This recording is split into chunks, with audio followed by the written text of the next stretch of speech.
livres de cinéma. Alors le premier de Monsieur Patrick Brion, c'est Le Train fait son cinéma tome 2. Il nous avait sorti le tome 1, c'est-à-dire en fait tous les films qui se passent soit dans un train, soit qui racontent une histoire de train. Et il y en a tellement qu'un tome 1 n'a pas suffi. Ils ont eu tellement de lettres et tellement d'écrits de lecteurs leur disant qu'ils avaient oublié tel film, qu'ils en ont fait un tome 2.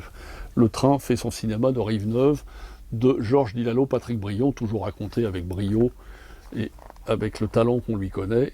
Patrick Brion, la voix du cinéma de France 3, et à redécouvrir à la fois pour ceux qui aiment le cinéma et à la fois pour ceux qui aiment les trains. Et Dieu sait qu'en France, ils sont absolument nombreux, ils sont légion. Et alors là, attention, gros moment, grand livre, le Grand Prix Griffe Noire du meilleur beau livre de l'année, voire de la décennie, du même Patrick Brion, pour les fanatiques de cinéma, et notamment de western. Il nous sort une encyclopédie du western, qui va de 1903 à 2014, où il y a 1100 films qui sont répertoriés en 2 volumes. Déjà, la jaquette est absolument superbe. C'est vraiment une masse d'informations et d'histoire du western absolument géniale. C'est simple, à chaque fois qu'on regarde un livre, qu'on feuillette ce livre, on retrouve des films qu'on a envie de revoir en DVD ou au cinéma.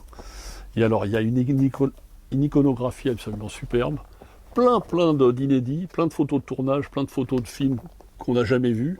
Alors, 1100 films répertoriés, de 1903 à 2014, c'est-à-dire qu'il y a déjà dans la fin du dernier tome le prochain film de Tarantino qui sort au mois de janvier. Et alors ils ont retrouvé notamment des affiches de films des années 50 américaines absolument superbes, l'iconographie est absolument très chouette. Là, vous voyez, c'est comme ça, en fait c'est des vieilles jaquettes des vieux westerns des années 50. Et dans le tome 2, il y a également un facsimilé de journal qui ressemble à un journal comme ça se passait dans le Far West et tout ça. C'est absolument génial. Il y a des extraits de films, des extraits des photos de films, de tournage et tout ça, notamment, vous voyez, la fameuse Bon, la Brute et le Truand. Tout est répertorié, il en manque très peu, hein, je veux dire, et à mon avis, il n'en manque pas du tout, parce qu'il y a même tout le western spaghetti, il y a tous les films italiens, tous les films Conquête de l'Ouest, vous voyez, avec des vieilles photos de la métro Goldwyn-Mayer, des photos de publicité de la métro Goldwyn-Mayer. L'encyclopédie du western de Patrick Brion aux éditions Télémac.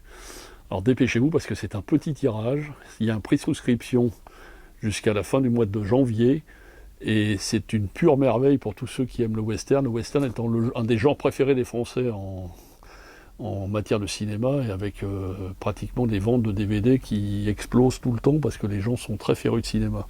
Alors si vous voulez rencontrer Monsieur Patrick Brion, il sera en dédicace lors d'une projection spéciale à Ormesson, au Centre culturel, vendredi 11 décembre à 20h30, avec la projection en haute définition de L'homme qui tua Liberty Valance.